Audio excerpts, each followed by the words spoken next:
So what's going on here? Well, I don't know. Maybe you can tell me, Robert. What caused this hole in the bumper of my beloved 2004 Toyota Sienna? I mean, I'm starting to patch it now, but I'm just wondering. Yeah, you don't know how that it just appeared one day, did it? Flap of plastic hanging out. I heard that some young guy with a beard accidentally hit the bumper with the loader of the tractor when he was clearing his driveway. Yeah, I did something like that. I think it was with a different van though, similar. Okay, but well, anyway, I don't know if this is going to work. We're going to give it a try. So the tip of the loader came in here, hit the bumper, and peeled off a big flap of the plastic bumper. Now the regular way to fix this is to just change the whole bumper. And we looked around, and by the time it was all said and done, it was going to be $1,000.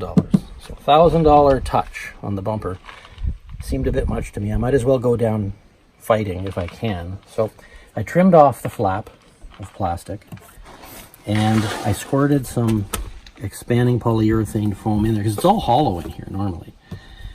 Squirted some foam in there, and then on top of the foam, to make a more solid base, I put in this PL Premium construction adhesive. That sounds kind of crazy, but it's really quite a unique product. It comes in caulking tubes. You use it for gluing lumber and things, subfloors, but it dries really hard. It's polyurethane. Moisture helps it to cure, and it's rock solid. So you see over here, I don't know if you can see it. It bends in, like all modern bumpers do. I need something solid in order to make the patch. So yeah, that's what I've done here. I've scuffed up the area around it where I expect the Autobody filler is going to have to feather out.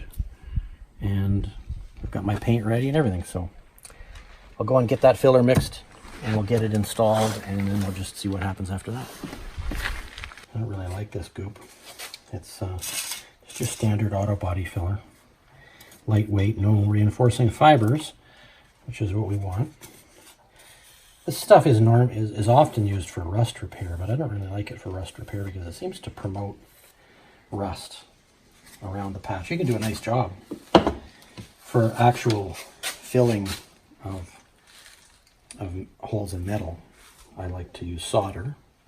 Solder in either just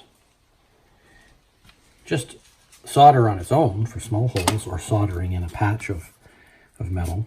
What's that blue stuff you're mixing in? That's the hardener. Quite dangerous anyway. The hardeners that they use, well, there's a lot of warnings, but they don't tell you why. One of the problems with this sort of polyester resin hardener is that I hear it's really bad for your eye. If you got a drop in it of this stuff in your eye, it's supposed to be instant blindness. So, well, neither of us are wearing safety glasses. well, they've made it a little it's a cream hardener now. It used to be liquid. I don't think you're going to get a splop in your eye with cream, but just want to be careful anyway. How do you know how much hardener to add? It's non-critical. There's instructions, but they talk about using, one ribbon of hardener for a certain width of pile of the filler. I don't know. I have a whole lot of time, so you're basically going to trowel this into the hole that someone made. I don't know who. Some bad guy. And see if you can smooth it out. Yeah, it's going to take several passes, I think. I'm gonna put it on as best I can. I'm probably going to have to do this several times, though.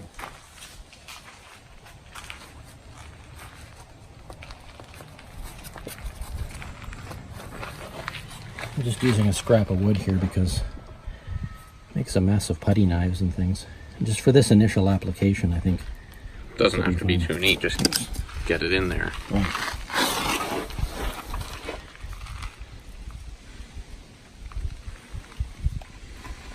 This is just the first pass, but I'm going to wait for it. It's not going to get hard all of a sudden. It firms up, but it isn't really super hard yet, and that's the time to do the bulk work. See, I can't really. It's a little bit too floppy to give me the kind of curve I need. So I'm going to smoothen that out once it's hard, once it's half hard. Yeah. And then we're going to have to mix up some more, I'm sure, until we get what we want. But there we go. We're at the cheese stage, as I call it. So it's getting rubbery. Still quite easy to work, but now it's no longer a paste. So I'm going to do some rough shaping with this thing called a microplane. It's quite sharp. You'd have a hard time cutting your finger out, but you could. And it normally fits in the handle, but I just use it freehand like this. You know, we're bulging out past the surface of the fender, of the rubber, so that shaves it nicely, eh? It shaves it nicely. I'm getting covered in shavings right now, so it's clearly working. Now's the time to work it when it's easy. How long before it fully hardens? Well, I don't know. It depends on how much of the hardener I put in relation to its freshness. Stale stuff doesn't always harden that well. Unfortunately, when I put the foam in, maybe I shouldn't have used the foam as an initial step, but it caused this part of the bumper to rise a little bit. I can't get it down. It doesn't interfere with the door, but it does. It's going to be a bit of fancy footwork required, I think, to make it look nice. The trick will be the final sanding and fine filling so that these edges don't look terrible. Invisible, ideally. Oh, absolutely. We want them to be invisible. Now, to be honest, I've never done this. I've never patched this kind of bumper before. And it's entirely possible that the expansion and contraction of this material is going to be different than this material. So even if I get it perfect, we might get some seams showing up or something. I don't know. But like I said, we're going to give it a try. And if it looks terrible, then I can get the guy who did this to give me a new bumper. But I'm trying to give him a break, you know. Yeah, well, whoever he is, I'm sure he's grateful. You don't actually use this same stuff for the very final filling, just to get the little pinhead holes and things. For that, you use just a putty. No mixing required. So now it's time for sanding. I'm going to use this detail sander since I don't really want to extend much beyond the work area here. And, well, let's just see how it works.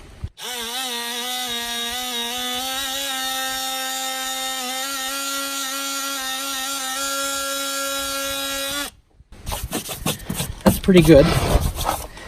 Now, when it comes to something like this, your fingertips are better than your eyes, because you can feel things with your fingers that your eyes can't see as well. And it has to feel perfectly smooth with no undulations before the primer and paint goes on, because if you don't do that, even if it looks okay, if your fingers tell you it's not okay, your eyes are going to tell you it's not okay once the paint gets on. So I see two kinds of defects here. There's the obvious pock marks here and here. This area needs some more. But when I run my finger over here, I can feel this whole area. This whole area in here is low.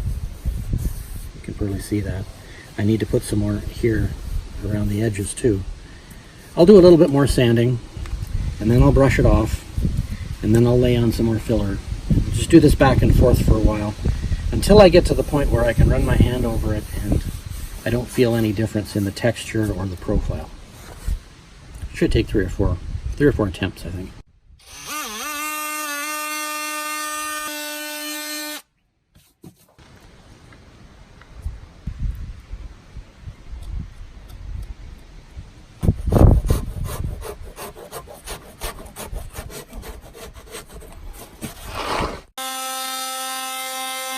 Okay, now for my next sanding step, I want to use something that has a flatter surface, because the danger at this stage is that if there's any unevenness, say any waviness, a small item like that is going to follow that and maybe even accentuate it. So that's where I like to use this quarter sheet finishing sander, because it has a large flat surface. So it's going to impose some more flatness onto the patched area, and that's the main thing I want. As I said before, your fingertips are better than your eyes when it comes to feeling problems. This is pretty flat and smooth. I don't feel a lot of undulations. I need to bring it down a little bit more. Where I do feel something is around the perimeter, which is what I expected. And I'm going to be filling that with something different than I started with. But for now, I'm just going to use this to refine the surface of it.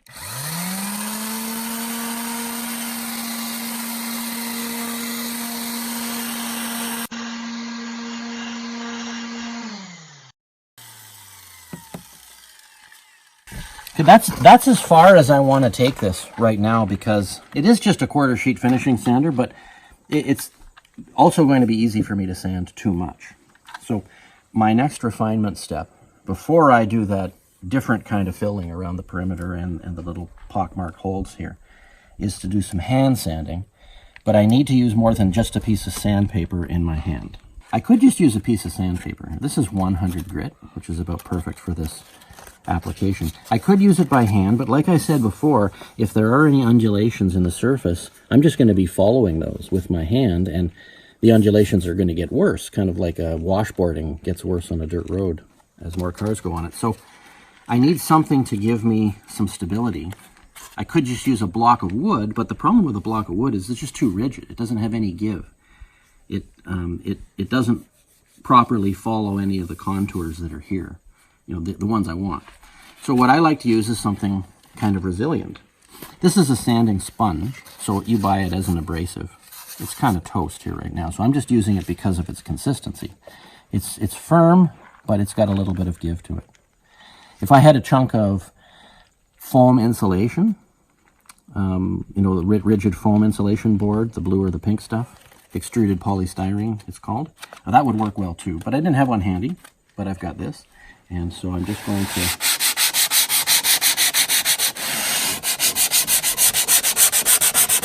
now, I don't mind it that I'm scratching the shiny surface around the perimeter, because this is all going to be primed after I finish filling, and the paint and the clear coat is going to extend beyond the patched area. So I'm doing the main body of this, but then you see there's also a profile here. We have a curve and then a little flat area. So I'm going to do that the best I can. The foam I put in here has caused this to rise a bit, so that's not great, but we'll live with that. What I'm going to do now is blow out this area so there's no dust, and all of the little pock marks are now empty. And I'm going to put on some spot putty on there to fill it. I'm also going to put some around the edges where I feel I need it. See right here, you can feel there's the filler stops. Here's the bumper. There's a bit of a depression. That's got to be filled.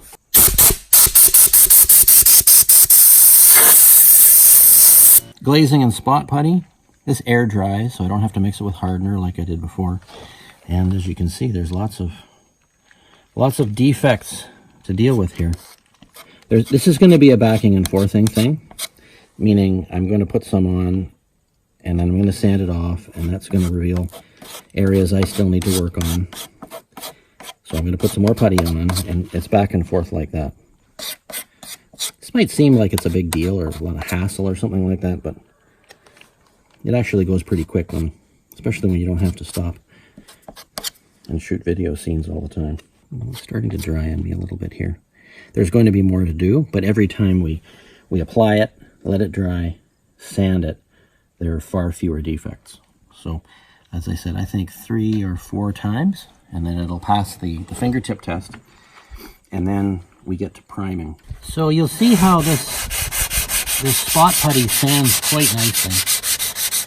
If it's not shedding dust like this freely, then you're starting to sand it too soon.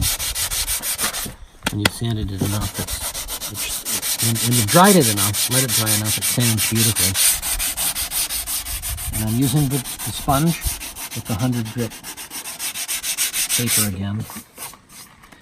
And I will probably do one more after this. When I get this all sanded and my fingers tell me that it's as good as it can be, I'm going to find some more low spots and fill those. I think once more should do it, and then I'll move to the primer, which will also be sanded too, as you'll see.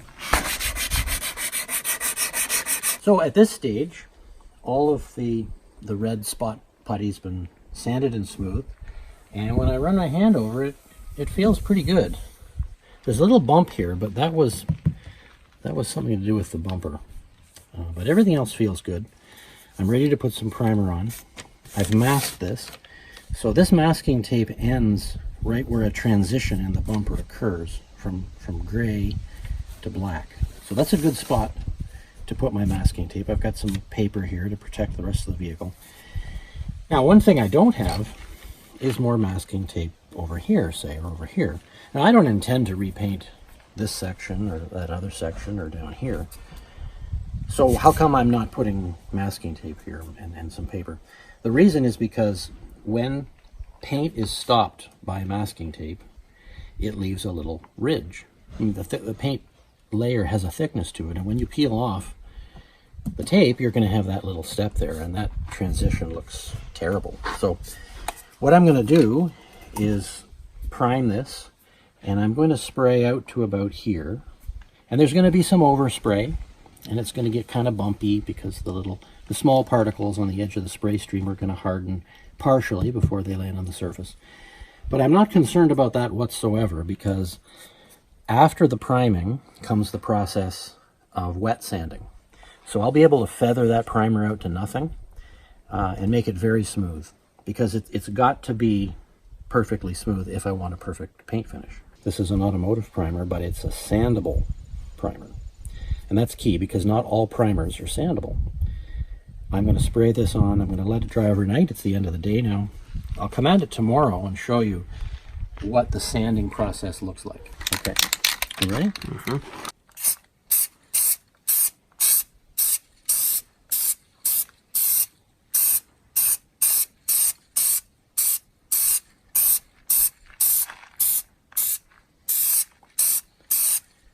Yep. This is going to look good. The primer does highlight the flaws when it goes on like this. I'm not going to put on any more because I don't want to run. Well, maybe I will put on more, just a little bit more down here. Okay, so I'm not seeing anything here that's alarming. I'm seeing a few places where there's some tiny holes that weren't filled at the red stage, the red filler stage. You see that? I also see some fuzziness here. This fuzziness is because I started to sand into the bumper material a little bit.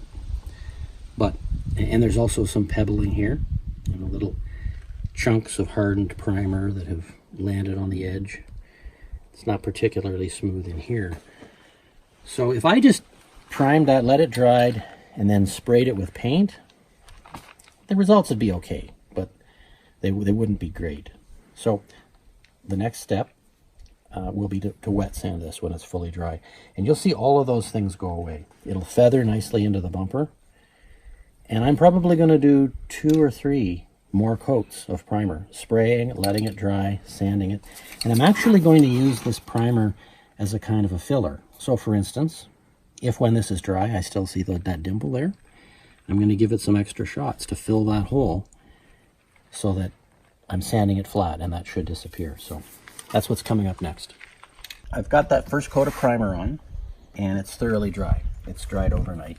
And if you look very closely, I mean, this is certainly better than it used to be. We're on the right track, but it's highly unacceptable as far as roughness goes.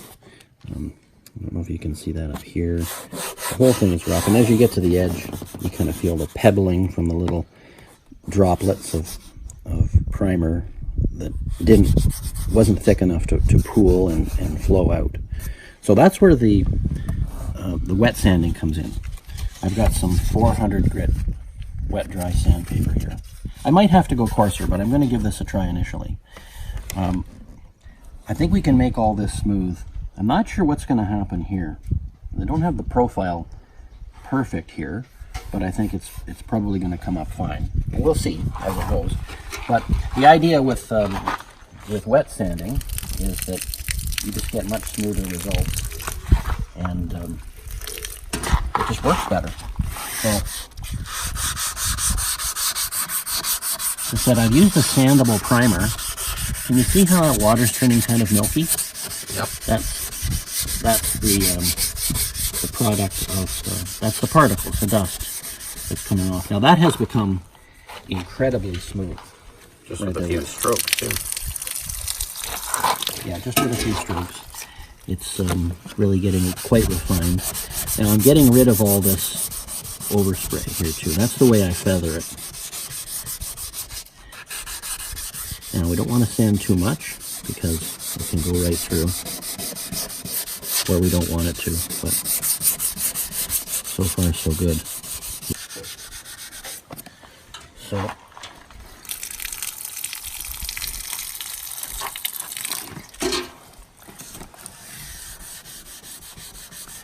I wish you could feel this. This is as smooth as glass right now, so the 400 was a good choice.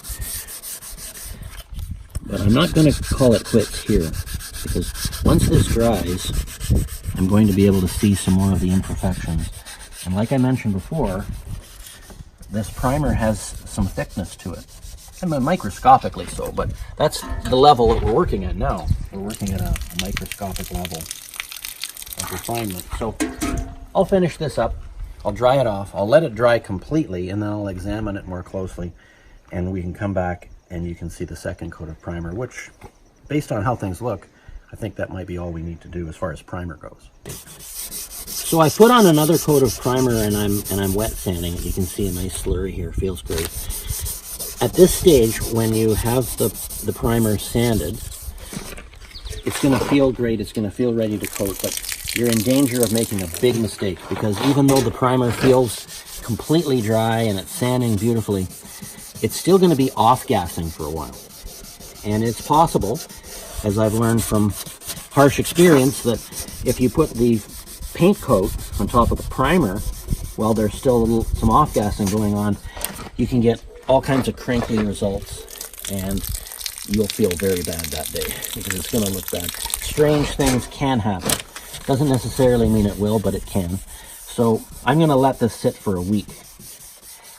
So come back next time, and I'm going to show you the process of color coding, clear coating, and buffing. It's going to bring this up to a really nice finish. That'll be my next video. If you like this video, give it a thumbs up. If you haven't subscribed, subscribe and hit the notifications bell. And check out my website in the description box. People really love it, and sign up for my newsletter and join 28,000 other people every Saturday morning for good stuff like this and more.